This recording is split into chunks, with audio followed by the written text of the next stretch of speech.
Ibrahim Boubacar Keïta, un président élu avec 77,6% de voix lors de l'élection présidentielle de 2013.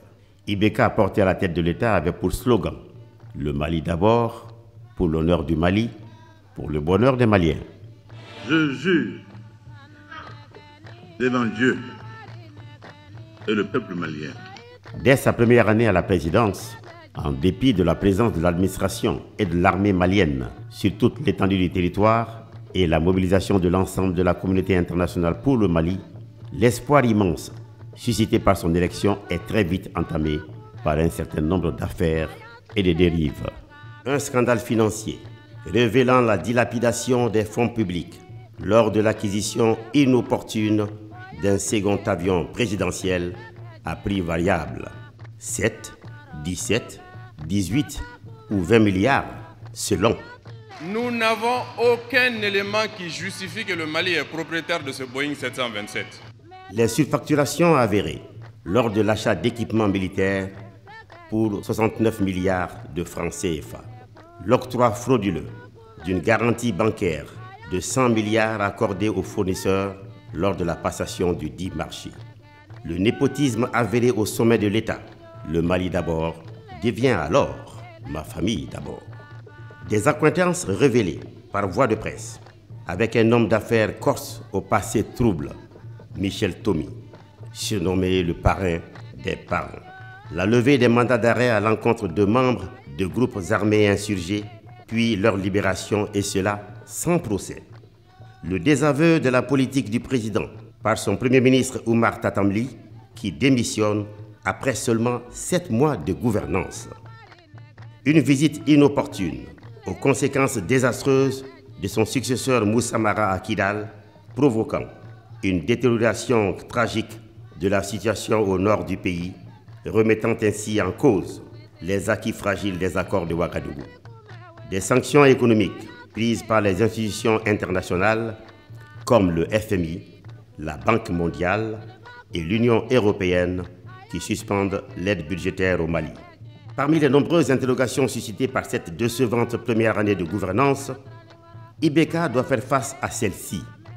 Où est le bonheur des Maliens? Que devient l'honneur du Mali? Où va le Mali?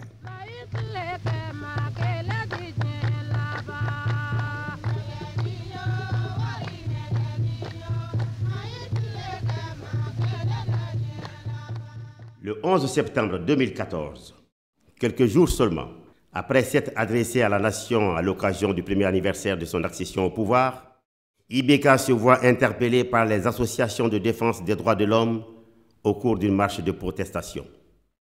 La cause de cette manifestation, la libération sans condition, quelques jours auparavant, d'islamistes radicaux, à la tête desquels se trouve Ag Al-Fousseni Ouka Ouka, l'ancien chef du tribunal islamique de Tombouctou de sinistre réputation, celui-là même qui, pour faire appliquer la charia, ordonnait le fouet contre ceux qu'il jugeait coupables, leur faisait trancher les mains ou les faisait lapider.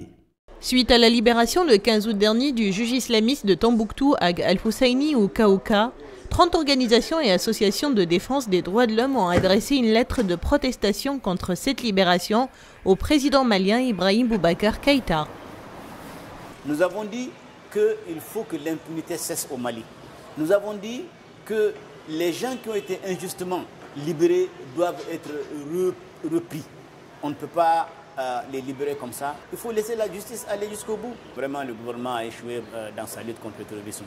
Le 21 septembre 2014, suite à son récent voyage au Forum économique de Tianjin, IBK annonce à la nation l'octroi par la Chine de près de 6 000 milliards de francs CFA sous forme de dons, de prêts et d'engagements d'aide. Nous revenons de la Chine populaire, où le gouvernement a signé avec les entrepreneurs chinois de réputation mondiale des accords portant sur plusieurs milliards de dollars, soit environ 6 000 milliards de CFA, d'investissements structurants dans des domaines importants tels l'agriculture, les transports, l'éducation, l'énergie. Je dois dire que tous ces projets auront une mise en œuvre surveillée étroitement par nos services et par nous-mêmes. Quelques semaines plus tard, suite à certains engagements pris par le gouvernement du Mali vis-à-vis du FMI et de la Banque mondiale, celles-ci reprennent leur coopération avec le Mali. L'un de ces engagements est de diligenter des audits des marchés incriminés, de rendre publics leurs résultats et de prendre des sanctions administratives et judiciaires contre les auteurs. Mais à ce jour, aucune suite judiciaire n'a été donnée à ces affaires. Pire, certains présumés auteurs ont bénéficié de promotions. Un beau matin, la population bamakoise est agréablement surprise de découvrir la société marocaine Ozone sur les artères de Bamako. Mais on découvrira plus tard qu'un marché de gré à gré de près de 9 milliards de francs CFA par an sur une période de 8 ans a été passé avec Ozone le 25 septembre 2014 pour l'assainissement de Bamako. Un autre scandale. Engagé en juillet 2014 et initialement prévu pour se tenir seulement en 2 ou 3 sessions qui ne dureraient que quelques semaines, les pourparlers inclusifs intermaliens d'Alger, censés aboutir à un accord de paix, sont au point mort en décembre 2014. Au grand étonnement des Maliens, c'est le moment choisi pour la libération de Mohamed Ali, Ag Wadoussen et d'autres présumés terroristes. Alors même que le président Ibeka avait dit faire de la lutte contre l'impunité une de ses priorités, il assume cette décision en affirmant avoir aidé un otage enlevé depuis 3 ans et également en signe de reconnaissance de l'aide que la France apporte au Mali. Je ne sais pas pourquoi notre leadership se complique la tâche. Si c'est un objectif de reprendre Wadoussen et de le juger, le plus simple c'était de ne pas le libérer. Donc je ne crois pas, je crois que ça, le président l'a dit simplement parce qu'il a parlé. Alors la question pour moi c'est pourquoi il a parlé, parce que ça c'est un problème pas facile. Le président François Hollande a été questionné sur cette question, il s'est tu, le président Issoufou s'est tu, même le ministre nigérien des Affaires étrangères s'est tu, parce que c'était la charge éthique et morale de cela est énorme. On se souvient que Mohamed Ali Ag Wadoussen était l'auteur d'une évasion spectaculaire de la maison centrale d'arrêt de Bamako, avec plusieurs autres prisonniers, qui a coûté malheureusement la vie au gardien des prisons, Kola Sofa. Le collectif de défense des droits de l'homme monte au créneau et dénonce la promotion de l'impunité par le régime en place. La paix et la réconciliation ne peuvent pas passer sur la promotion de l'impunité. À la veille de la journée commémorative de la Déclaration universelle des droits de l'homme, et en pleine semaine des droits de l'homme, les autorités maliennes ont procédé à leur énième libération des auteurs présumés de violations graves des droits de l'homme. Le 8 janvier 2015, le Premier ministre Moussa Mara est limogé par le chef de l'État. Il quitte son poste où il n'aura passé que 9 mois, soit à peine 1 mois de plus que son prédécesseur. Ibeka donne ainsi raison à l'opposition qui avait réclamé cette démission au terme d'une motion de censure déposée et rejetée 6 mois auparavant à l'Assemblée nationale. Je pensais qu'on allait se référer à un Premier ministre français.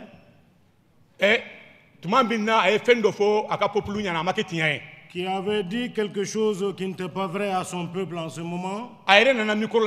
demande des excuses à la population. À Coco, je démissionne. Et il s'est démis de ses fonctions. Je pense que les Maliens attendaient Moussa Mara dire aujourd'hui qu'il allait démissionner. Honorable, je ne démissionnerai pas. Je vais simplement à la maison. Le même jour, un nouveau Premier ministre est nommé en la personne de Modibo Keïta. En moins de 2 ans, Ibeka en est à son 3e chef du gouvernement. Tout simplement, du jamais vu en République du Mali. Encore une fois, la tête de l'exécutif échappe au parti présidentiel qui conserve néanmoins 11 portefeuilles. Un président de la République élu au moins 3 ans et 3 premiers ministres, bon, cela montre que vraiment nous sommes devant un président incompétent. Le 10 janvier 2015, Modibo Keïta forme un gouvernement de 29 ministres avec seulement 3 femmes, 6 rentrants, 8 sortants et quelques permutations. Des personnalités visées dans les scandales financiers de l'année précédente quittent le gouvernement. La plupart d'eux, faut-il le préciser, retrouveront d'autres postes influents dans l'administration d'État.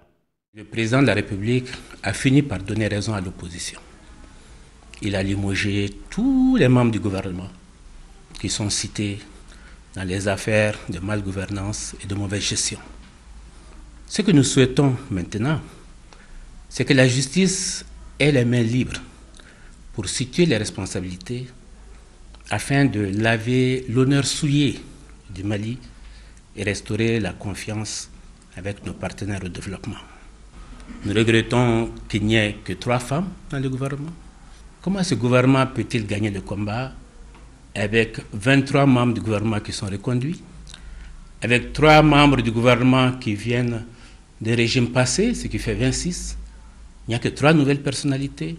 Maintenant, ce que nous souhaitons, c'est qu'un véritable combat soit engagé contre l'insécurité, contre l'impunité, contre la corruption, contre la malgouvernance, contre le favoritisme dans la fonction publique, les services de l'État, contre aussi le manque d'accès aux médias d'État, le favoritisme qui consiste à discriminer pour l'accès aux différents médias d'État.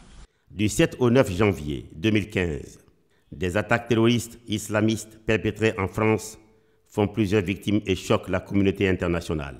Le 11 janvier 2015, le président Ibeka participe à Paris à une grande marche républicaine, en hommage notamment aux victimes de l'attentat contre l'hebdomadaire satirique Charlie Hebdo, qui a fait 11 morts. 2 jours auparavant, l'attaque d'un camp de l'armée à Nampala avait également fait 11 victimes. Pourtant, Ibeka préfère être Charlie que Nampala et semble placer le drame international au-dessus du deuil national. Cette attaque démontre que l'insécurité et la terreur se déplacent peu à peu vers le sud du pays. Le 27 janvier 2015, la population de Gao marche pour dénoncer un accord passé entre la MINUSMA et le MNLA pour l'établissement d'une zone temporaire de sécurité à Tabankor. Que la MINUSMA transfère cette zone temporaire à Kidal, parce que c'est la zone dans laquelle les populations sont abandonnées et laissées pour compte. C'est toujours les autres qui viennent nous attaquer. Donc ça, il faut que les uns et les autres les sachent. Ça s'est fait au nez de la MINUSMA.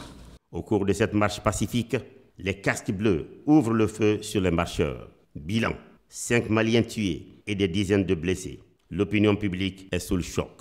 L'opposition malienne, solidaire des populations, se rend à Gao le 2 février 2015 pour présenter ses condoléances aux familles éplorées et souhaiter prompt établissement aux blessés. Et sur place, la délégation de l'opposition a eu des échanges avec les jeunes et les femmes de Gao, les notabilités et les chefs religieux, ainsi que les responsables de la MINUSMA. On veut que vous soyez notre porte-parole pour dire au gouvernement de prendre des dispositions pour nous sécuriser. On va continuer à sécuriser la région. On va continuer à dire que nous ne serons pas des esclaves sur notre propre territoire. Nous sommes venus ici parce que nous sommes Maliens. Nous sommes venus ici pour vous dire que ce n'est pas un combat d'opposition à une majorité. Nous voulons que le Mali existe, que le Mali continue à exister. Mais le Mali sans Gao, il n'y a pas de Mali. Notre histoire passe par ici, nos valeurs passent par ici. C'est pour ça que nous sommes là aujourd'hui, pour vous apporter notre solidarité. Déplorer ce qui est arrivé à Gao, pour que cela n'arrive jamais plus à Gao.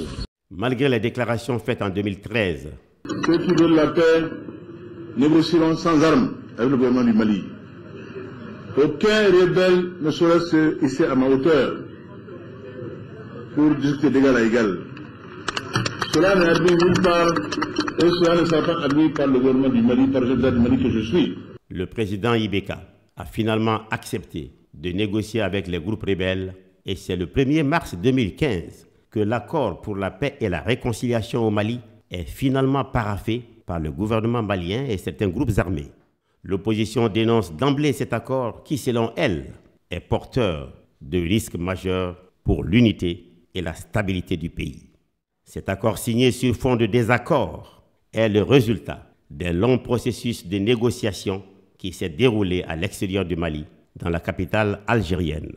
Durant ce processus, ni la classe politique, ni même l'Assemblée nationale n'ont été associés à une concertation pourtant réclamée plusieurs fois par l'opposition autour de ces pourparlers d'intérêt national.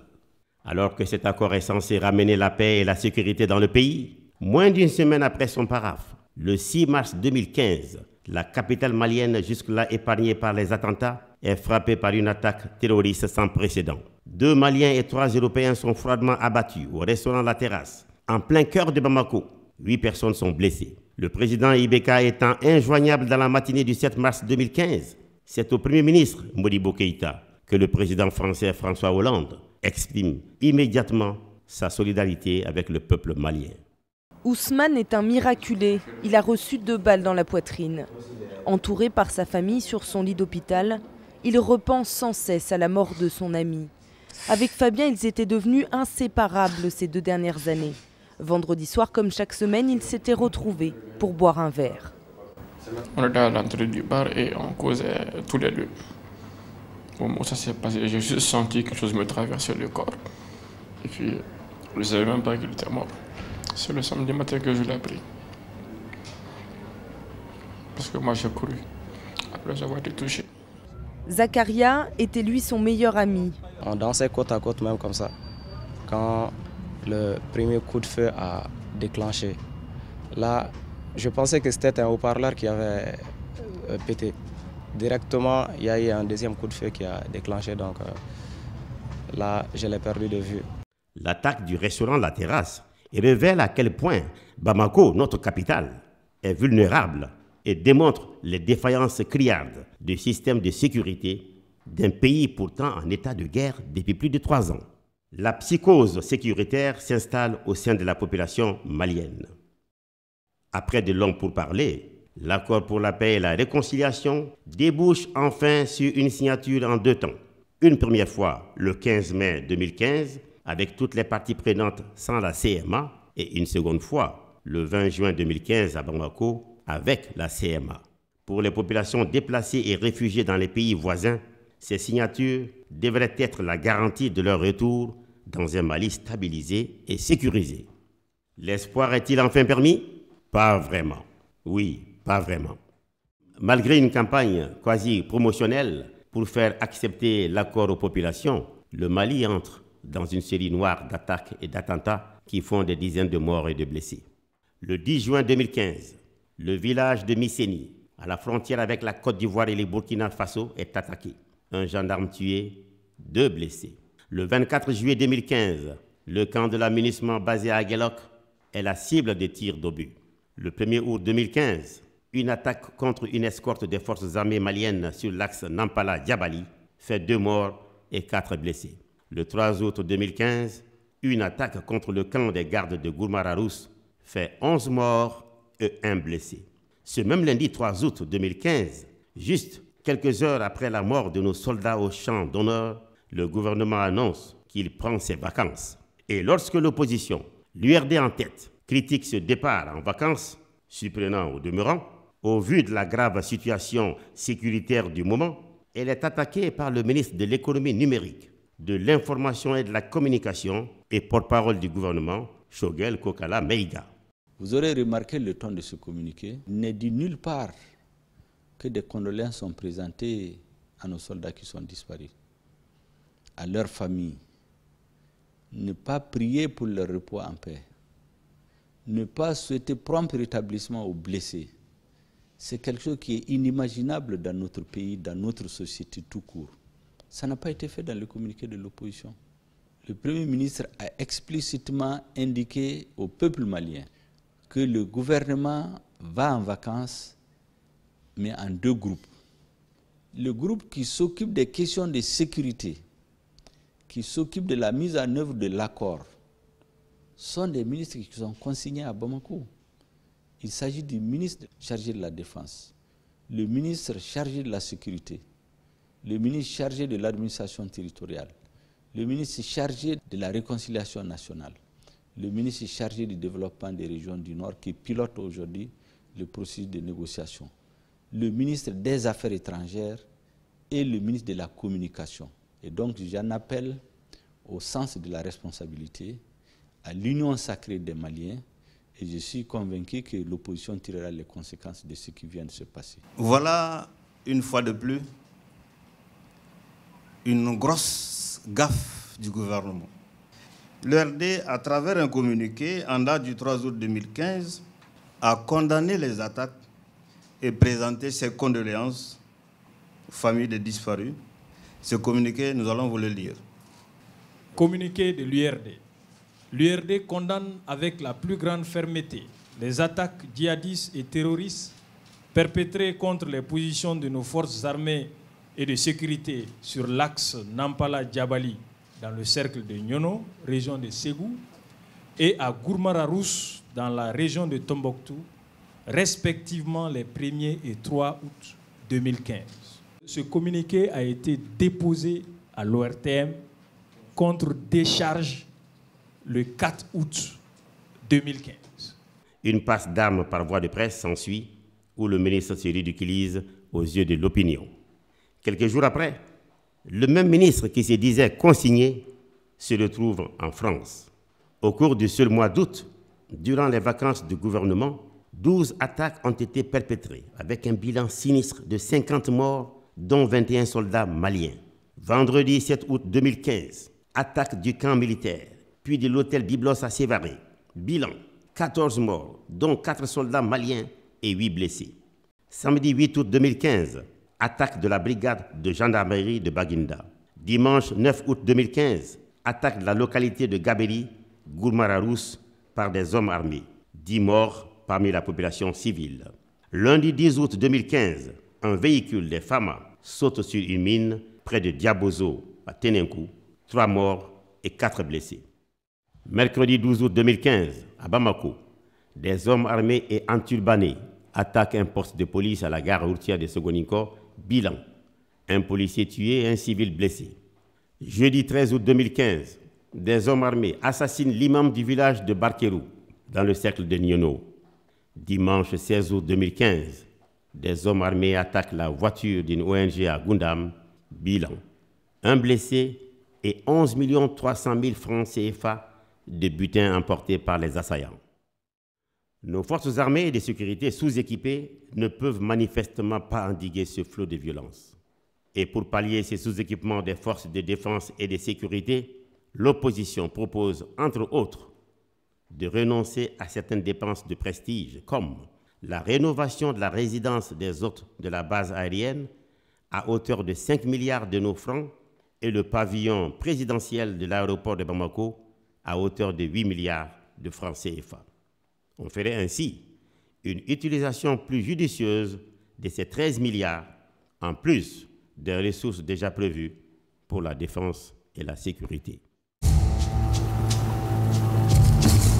Surgissant du désert, 4 motos, avec des hommes armés de Kalachnikov. Voici l'une des unités spéciales de l'armée malienne chargée de lutter contre AQMI, le nom d'Al-Qaïda, dans cette région. Ces soldats sont en première ligne et dans leur combat, ces hommes ont des moyens dérisoires. Cela fait 1 an que je patrouille ici et il n'y a même pas de réseau pour communiquer. Regardez, on circule ici avec ces motos. On a aussi des chameaux. On serait quand même mieux avec des 4x4 à injection.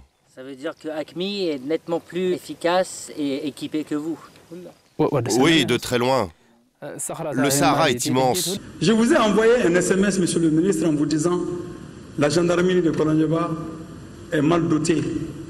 Aujourd'hui, à la gendarmerie de Kolonjeba, ils ont une arme pour 2 gendarmes. Le rapport d'audit demandé par le FMI et déposé le 30 octobre 2014 par le vérificateur général conclut que l'achat des matériels pour l'armée a coûté en réalité 40 milliards au lieu de 69 milliards, soit, tenez-vous bien, une surfacturation de 29 milliards de francs CFA. Jusqu'à ce jour, aucun document ne justifie l'appartenance à l'État malien du second avion présidentiel qui, selon le vérificateur général, a coûté 18,59 milliards de francs CFA. Les scandales financiers sont devenus ainsi la marque de fabrique de l'administration IBK. Le 26 mai 2015, le vérificateur général remet au président de la République les rapports annuels 2013 et 2014, des rapports qui épinglent la gestion des fonds de l'État. Rien que pour la seule année 2013, des vérifications financières effectuées révèlent des irrégularités pour un montant total de 80,21 milliards de francs CFA, dont 12,28 milliards au titre de la fraude et 67,93 milliards de francs CFA au titre de la mauvaise gestion. En 2014, pourtant année de lutte contre la corruption, la fraude s'amplifie et atteint un niveau jusque-là jamais égalé en République du Mali. Le rapport 2014 fait état d'irrégularités financières totalisant la somme de 72,97 milliards de francs CFA, dont 33,95 milliards de francs CFA au titre de la fraude et 39,02 milliards de francs CFA de mauvaise gestion. Ainsi, en 2 ans, et rien qu'en 2 ans, ce sont plus de 153 milliards de nos deniers publics qui ont été dilapidés. C'est simplement incroyable. Au-delà, le même rapport révèle que le nombre de citoyens inscrits dans les données du RAVEC et ayant atteint l'âge de voter à la date de l'élection présidentielle de juillet 2013 a été dépassé de 895 156 électeurs. Par conséquent, ce sont 895 156 fausses cartes NINA qui ont été produites pour les élections présidentielles et législatives de 2013. Ces révélations poussent le journal Le Sphinx à poser la question du score du candidat IBK lors des présidentielles de 2013 et celui du RPM aux élections législatives qui ont suivi. De ces insuffisances, on dénombre des faiblesses et irrégularités récurrentes, dont la non-application à dessein des textes législatifs et réglementaires, la mauvaise gestion des dépenses effectuées au niveau des régies, la multiplication injustifiée des contrats simplifiés pour échapper aux passations régulières des marchés publics, la non-justification et la non-éligibilité de dépenses, la réception de biens non conformes aux commandes, l'octroi d'avantages injustifiés, la fabrication et l'usage de faux documents pour justifier les dépenses fictives, des manipulations des offres par les commissions de dépouillement et d'évaluation dans les opérations de passation des marchés, le non-reversement au trésor public de ressources collectées et enfin de la réalité et de l'effectivité de certaines missions administratives. Au mois de juin 2015, soit 6 mois après sa nomination, le Premier ministre Modibo Keïta présente enfin sa déclaration des politiques générales devant l'Assemblée nationale. Le groupe parlementaire de l'opposition, Vigilance républicaine et démocratique, estime que celle-ci manque d'ambition, d'audace et d'initiative et lui refuse sa confiance, comme à son prédécesseur, pour les mêmes motifs. Au terme de ces longues heures de débat autour de votre déclaration de politique générale, nous nous interrogeons, Monsieur le Premier ministre, allez-vous consolider nos institutions garantes de notre Constitution et bâtir une société fondée sur le travail, l'équité et la justice? La réponse est malheureusement non. Allez-vous bâtir une société civile responsable et engagée? La réponse est encore malheureusement non. Allez-vous travailler à la croissance d'une économie compétitive et d'un développement durable et juste? La réponse est toujours malheureusement non. Allez-vous fournir aux populations des services sociaux à la mesure de leurs attentes et de leurs besoins? La réponse est désespérément non. Allez-vous faire de la jeunesse et des femmes de véritables atouts pour l'avenir? La réponse est encore et toujours désespérément non. C'est pourquoi le groupe Vigilance républicaine et démocratique n'accordera pas sa confiance à la présente déclaration de politique générale. Je vous remercie. Au même moment, l'affaire dite des engrais frélatés éclate au grand jour. Ce sont les honorables Bafotigi Diallo du RPM et Bakary Koné de l'ADEMA, de la majorité présidentielle, qui dénoncent le scandale et interpellent le ministre du Développement rural. Interpellé par les députés de la majorité, le ministre du Développement rural, Bokari Treta, finit par reconnaître l'existence d'engrais hors normes comme dénoncé par les honorables députés. Les auteurs de ces actes sont connus, mais encore une fois, aucune sanction n'est prise. Pire, leur partenariat avec le gouvernement continue des plus belles. Mais monsieur le ministre, mais monsieur le ministre, vous nous avez abandonnés. Aujourd'hui, les paysans doivent s'adresser à vous. Mais vous n'avez répondu à aucune de mes questions. Je suis au courant que le directeur national de l'agriculture vous a envoyé aussi une correspondance pour prouver la mauvaise qualité des engrais. Voici la lettre que je remets au président pour transmission à monsieur le ministre. Mais si vous dégagez de ça...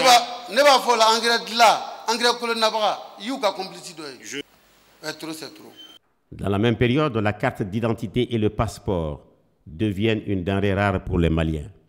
Par exemple, pour un passeport qui coûte d'ordinaire 50 000 francs CFA, il faut débourser jusqu'à 200 000 francs CFA pour l'obtenir, ce au prix d'une interminable file d'attente.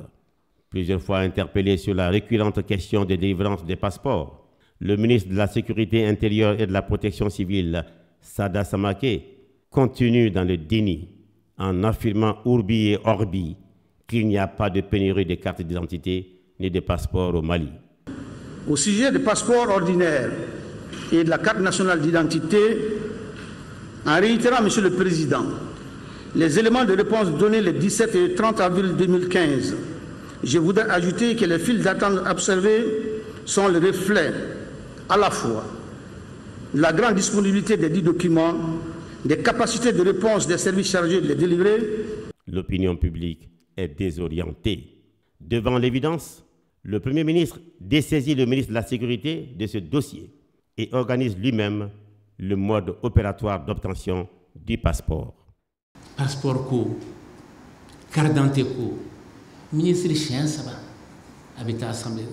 Chien saba, aba foko a basité passeport be. Dongo do ni taram robe que la kabi 3h du matin. Ah, ni gouvernement nyana do. Na tiki manka gen, kanga korofo de. Amali korofo. L'attribution des logements sociaux de Ntabakoro et la démolition des habitations de Souleymane Bougou ont défrayé la chronique.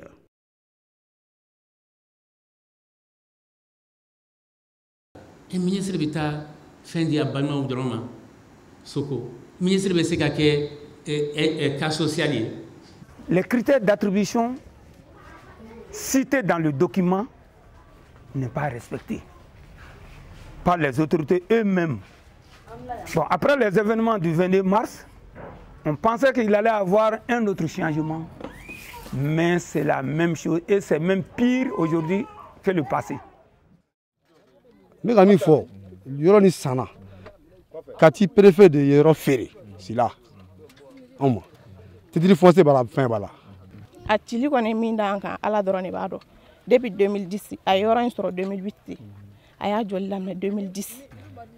Il y a fait un bébé. Quand il y a un sojo droit, ama erebla luxula ama erebla fouila soudron na bana jolando na ko na mi no fa après on verra ça mais faut y masaka ke o so bani mi flani am ka prêter quand yele man yoro ñe na wéré ñabala. On votera IBK et on a regretté. Ouais. Depuis que j'ai commencé à voter, j'ai toujours voté pour le RPM. Ouais. Mais je suis désolé. Le président, il mène des ministres fous comme Batili, qui n'a aucune moralité religieuse, économique, politique. C'est des gens à mettre dans les coffres forts pour que Mokoka nous y fienne ailleurs. Mokoka mial ni tara janeme bokochela. Tu ne dois pas venir casser les gens, les maisons des gens comme ça. Les populations subissent au quotidien la dégradation de leur pouvoir d'achat, de leurs conditions de vie, impactées par le renchérissement des produits de première nécessité.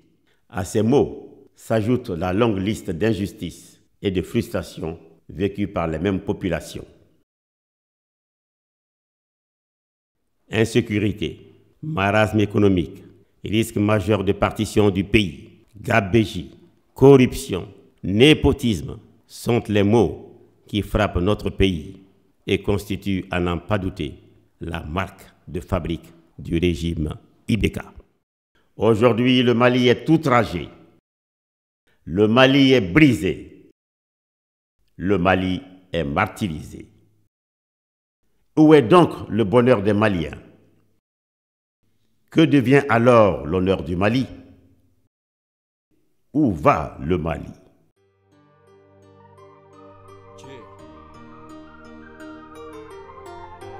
Le système, l'heure est grave. Je me pose la question chaque fois, nous sommes autorité ou bien moun kama quoi, ou bien andi kama wa ou bien vagabond nous soutenir ni kama. Para de jamana kono quoi. Tonyani mi jamana ngono c'est trop. Be ba kala mo. Les gens politiques ont dominé la population. On moko be fe fe na jamana ngono moko te bolo chaya ni fe chaya kien ka chaya jamana do ni nganje.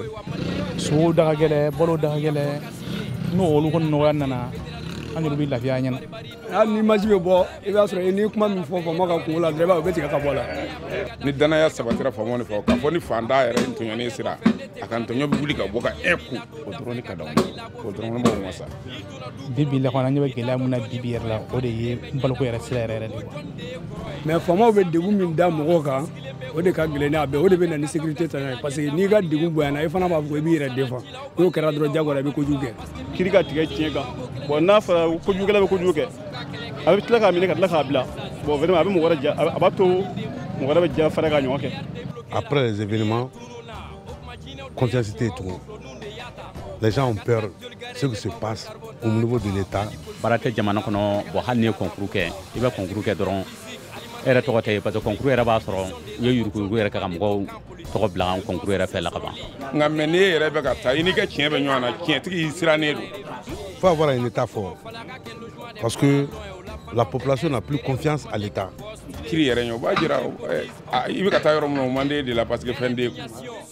Ils ont menti à la population. Ils ont menti à la population.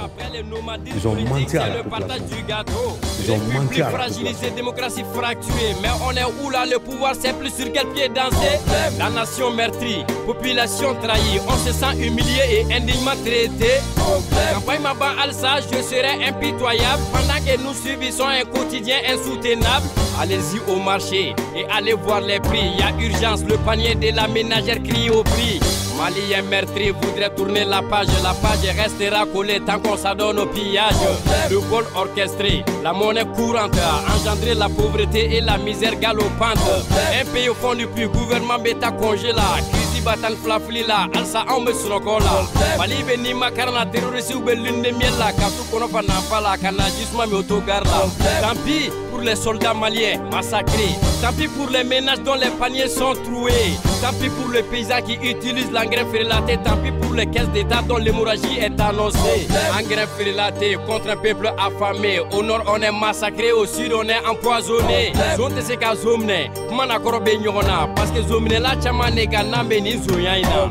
Suleiman Bougusso do chira kolo jora frodila. Kidal gouvernorat chibra ngo milliard taraga doluma. Iteke feya, ifika ke rebellier. Sagenani bagena ou ngolde mali mali mene. Rébellion pour la libération de Massina, ni rébellion Jaradola, Netejigi Amadou Koufala. Amusement et munissement, ngo malien koku kono na pli la kaka na kumfuyana.